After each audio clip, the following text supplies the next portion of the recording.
जय हिंद बच्चों, इस समय आप लोग महामना इंस्टीट्यूट के यूट्यूब चैनल से जुड़े हुए हैं और इस चैनल में मैं आपका स्वागत करता हूं। आज हम लोग क्लास 11th केमिस्ट्री के पहले चैप्टर रसायन विज्ञान के मूलभूत अवधारणाएं के अंतर्गत मूलानुपाती सूत्र एवं आणविक सूत्र ज्ञात करना देखेंगे। ये टर्म बहुत ही महत्वपूर्ण है। एग्जाम में एक क्वेश्चन इसमें से जरूर पूछा जाता है और हम आपको बता दें कि ये 11th रसायन विज्ञान ये हिंदी माध्यम का आपको पढ़ाया जा रहा है। और एक चीज़ मैं आपको बता दूं कि अगर इस चैनल पे नए हैं तो चैनल को सब्सक्राइब जरूर कर लीजिएगा। आप बेल आइकन को प्रेस भी कीजिएगा। किसी प्रकार की कोई दिक्कत समझ में आती है तो आप कमेंट करके हमें बताइएगा भी। और हाँ, वीडियो को लाइक ज़रूर कीजिएगा। वीडियो को मैक्सिमम स्टूडेंट तक आप शेयर भी करेंगे। तो चलिए देखते हैं मूलानुपाती सूत्र और अणु सूत्र ज्ञात करना कैसे ज्ञात करेंगे। देखें, क्वेश्चन दिया हुआ है, क्वेश्चन के माध्यम से हम लोग समझेंगे।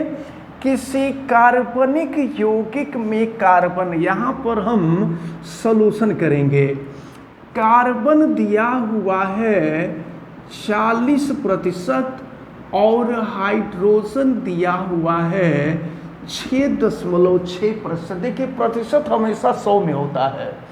तो सबसे पहले हमको ये देखना है कि क्या इन दोनों का जोड़ 100 के बराबर है। अगर दोनों का जोड़ 100 के बराबर है तो ठीक है, लेकिन अगर इन दोनों का योग 100 के बराबर नहीं, 100 के इक्वल नहीं है, इसका मतलब कि इसमें ऑक्सीजन भी प्रेजेंट है।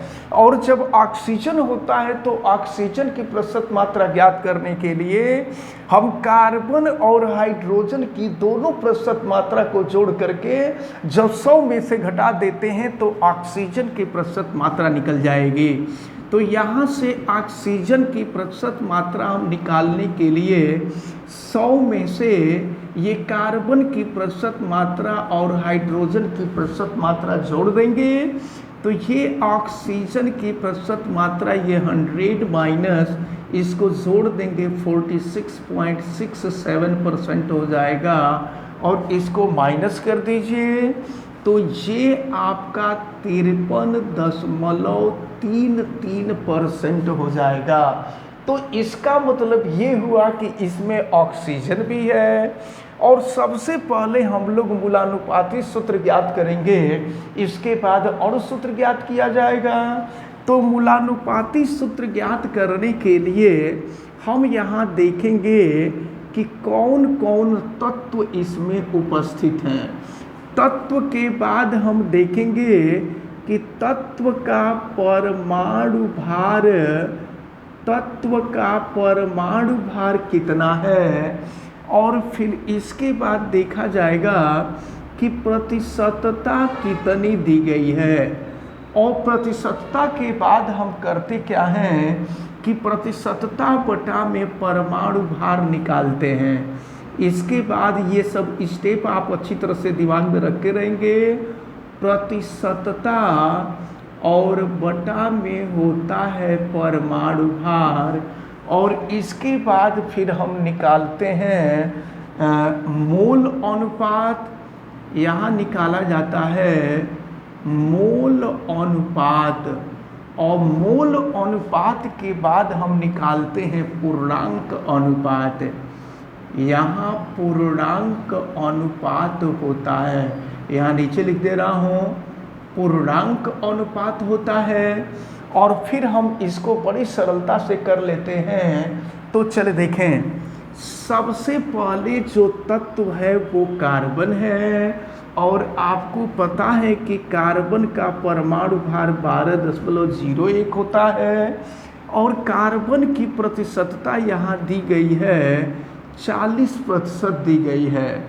अब प्रतिशतता बटा में परमाणु भार, तो प्रतिशतता जो यहाँ दी गई है ये 40 है और परमाणु भार 0.1 है। तो अब 40 को 12.01 से भाग देंगे तो यह मान जो आएगा 3.33 के लगभग आएगा। आप भाग दे करके देख लीजिएगा, जब कंफर्म हो जाइएगा तभी करिएगा। और फिर इसके बाद अब हम आते हैं शेष मान तब निकालेंगे जब सबका मान निकल जाएगा। कार्बन के बाद हम हाइड्रोजन को देखेंगे तो हाइड्रोजन का परमाणु भार 1.008 होता है और इसकी प्रतिशत मात्रा दी गई है 6.67%। और फिर प्रतिशतता बटा में परमाणु भार यानी 6.67 बटा में 1.008। इसको भाग देने के बाद यह मान लगभग 6.62 आएगा। हालांकि इसको कर लीजिएगा। अब इसके बाद हम ऑक्सीजन पर आते हैं और देखते हैं कि ऑक्सीजन की क्या स्थिति है। तो चल देखें, ऑक्सीजन का जो परमाणु भार है ये 16.0 होता है और प्रतिशतता इसकी हम लोग निकाले हैं ये 53.33 है। और फिर इसके बाद हम देखें तो प्रतिशतता बटा में परमाणु भार ये 53.33 और बटा में 16.0 हो जाएगा। अब 53.33 में हम 16.0 से भाग देंगे तो ये भी मान जो आएगा ये लगभग 3.33 आएगा। अब इसके बाद अब यहाँ पर मोल अनुपात निकाला जाएगा। तो मोल अनुपात निकालने के लिए करते क्या हैं कि देखते हैं कि इन तीनों में सबसे छोटी संख्या कौन है। तो तीनों में जो छोटी संख्या है वो 3.33 है। तो जो छोटी संख्या होती है उसी छोटी संख्या से सब में भाग दे देते हैं तो मोल अनुपात निकल जाता है। चलिए हम भाग देते हैं तो 3.33 में 3.33 से भाग देंगे तो ये वैल्यू 1.0 हो जाएगी। फिर 6.62 में भी 3.33 से भाग देंगे ये लगभग 1.99 आएगा करके आप देख लीजिए। इसके बाद फिर 3.33 को 3.33 से डिवाइड करेंगे 1 हो जाएगा। अब यहाँ पर पूर्णांक अनुपात हम लिखेंगे तो पूर्णांक अनुपात में देखिए एक तो पूर्णांक ही है और 1.992 के नज़दीक है तो 2 हो गया और इसके बाद ये भी पूर्णांक है। अब इसके बाद हम यहाँ पर निकालते हैं मूलानुपाती सूत्र। तो देखें मूलानुपाती सूत्र क्या होगा। मूलानुपाती सूत्र में हम देखते हैं कि कार्बन का पूर्णांक 1 है तो कार्बन 1 लिख देते हैं। फिर हाइड्रोजन का पूर्णांक 2 है तो हाइड्रोजन 2 लिख देते हैं। फिर ऑक्सीजन का पूर्णांक 1 है तो ऑक्सीजन 1 लिख देते हैं। लेकिन याद रखे रहिएगा ये 1 नहीं लिखा जाता है। तो मूलानुपाती सूत्र निकल गया। ये जो कार्बनिक यौगिक था कार्बनिक यौगिक का मूलानुपाती सूत्र निकल गया और ये हुआ CH2O। अब हम अणु सूत्र निकालेंगे तो अणु सूत्र निकालने के लिए फार्मूला था कि मूलानुपाती सूत्र का NH हो जाता है। तो अब देखिए यन की वैल्यू क्या होती है। तो यन की वैल्यू होती है अणु भार बटा में मूलानुपाती सूत्र भार। अणु भार बटा में मूलानुपाती सूत्र भार। मूलानुपाती सूत्र भार देखिए अणु भार तो अणु भार प्रश्न में दिया हुआ है 30। अणु भार दिया हुआ है कि अणु भार 30 है। और ज़रा ये जो CH2 है हम इधर रफ पे निकाल लेते हैं इसका अणु भार। तो अणु भार निकालने का तरीका आपको पता ही है कि जब परमाणु भार को जोड़ लेते हैं तो अणु भार निकल जाता है।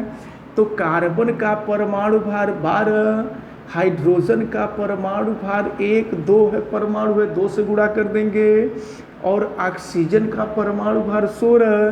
तो ये हो गया 12, ये हो गया 2, ये हो गया 16। तो 16 2 18 और 18 12 30 हो जाएगा, यानी मूलानुपाती सूत्र भार भी 30 हो जाएगा। तो 30 से 30 कट जाएगा, 1 हो जाएगा। और इस प्रकार यहाँ पर अगर हम और सूत्र लिखें तो मूलानुपाती सूत्र CH2O है और इसका 1 हो जाएगा।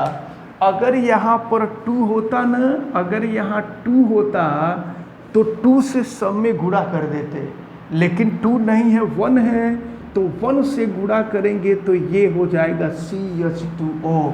तो याद रखे रहिएगा, ये जो कार्बनिक यौगिक दिया हुआ था, इस कार्बनिक यौगिक का मूलानुपाती सूत्र और अणु सूत्र दोनों ही CH2O होगा। देखते हैं अगला क्वेश्चन दिया हुआ है कि एक कार्बनिक यौगिक में कार्बन 82.7% और हाइड्रोजन 17.3% है। यदि यौगिक का अणु भार 58 है तो यौगिक का मूलानुपाती एवं अणु सूत्र ज्ञात करो। तो सबसे पहले हम लोगों को ये देखना है कि इस यौगिक में ऑक्सीजन है कि नहीं है।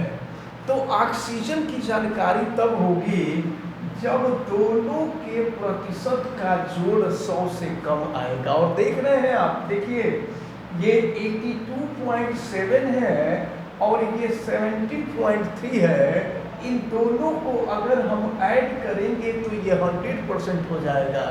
इसका मतलब ये हुआ कि इसमें ऑक्सीजन नहीं है।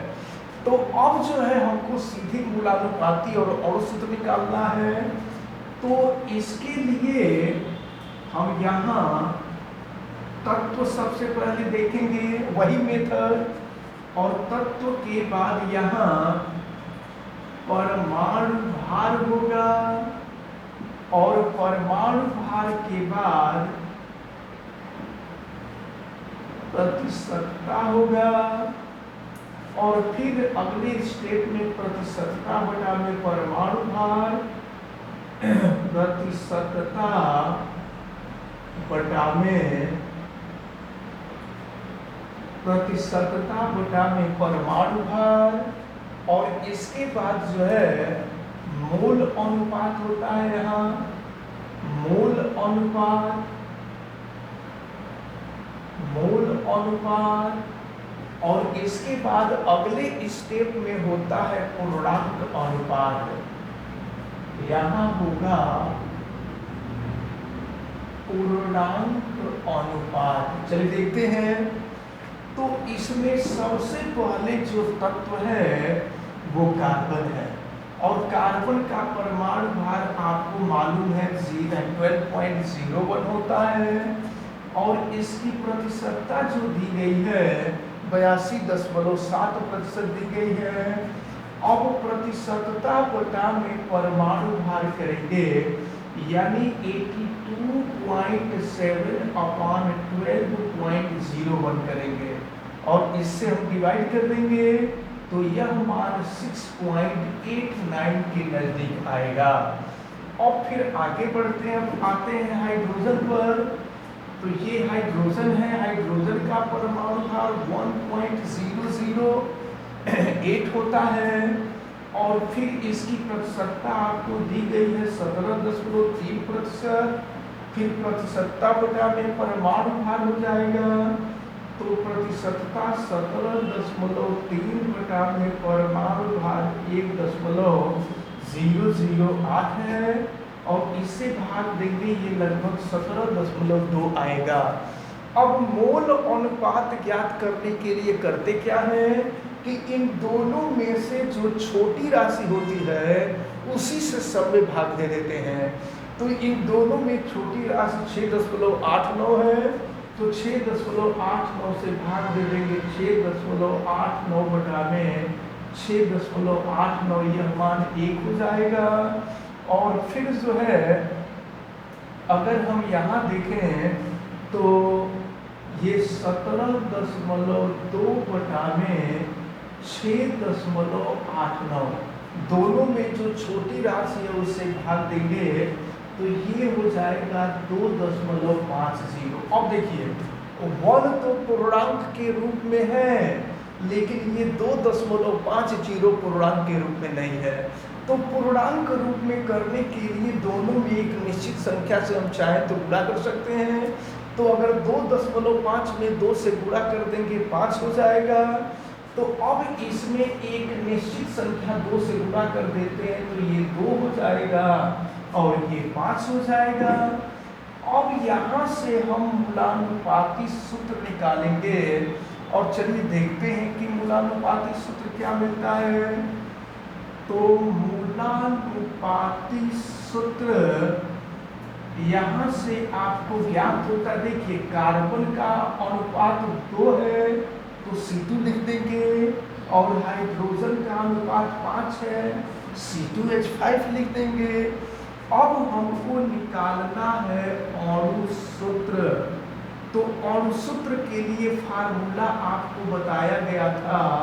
मूलानुपाती सूत्र का NH होता है और N होता है अणुभार बटा में मूलानुपाती सूत्र भार। तो अणुभार देखिए क्वेश्चन में दिया हुआ है 28। अब इसका मूलानुपाती सूत्र भार हम निकाल रहे हैं कार्बन का। देखिए इधर का 4 कर ले रहे हैं तो कार्बन 2 है तो ये हो जाएगा 2 × 12 प्लस हाइड्रोजन 5 है और परमाणु भार 1 होता है तो ये हो जाएगा 12 दूना 24 और 5 यानी ये हो जाएगा 29। तो मूलानुपाती सूत्र भार जो निकला है यह 29 हो जाएगा और 29 नहीं ये जो है 58 है 58 है। तो अब इससे आप भाग दे देंगे तो n की वैल्यू 2 हो जाएगी क्योंकि 29 गुना 58 होता है। तो अब यहाँ पर n के जगह पे हम 2 कर देंगे तो ये हो गया C2H5 और n के जगह पे 2। अब 2 की क्रिया कर देंगे ये हो जाएगा C4H10 हो जाएगा। तो इस प्रकार यह जो कार्बनिक यौगिक है ये ब्यूटेन है। इसका जो नाम है यह ब्यूटेन है। ये ब्यूटेन कार्बनिक यौगिक है।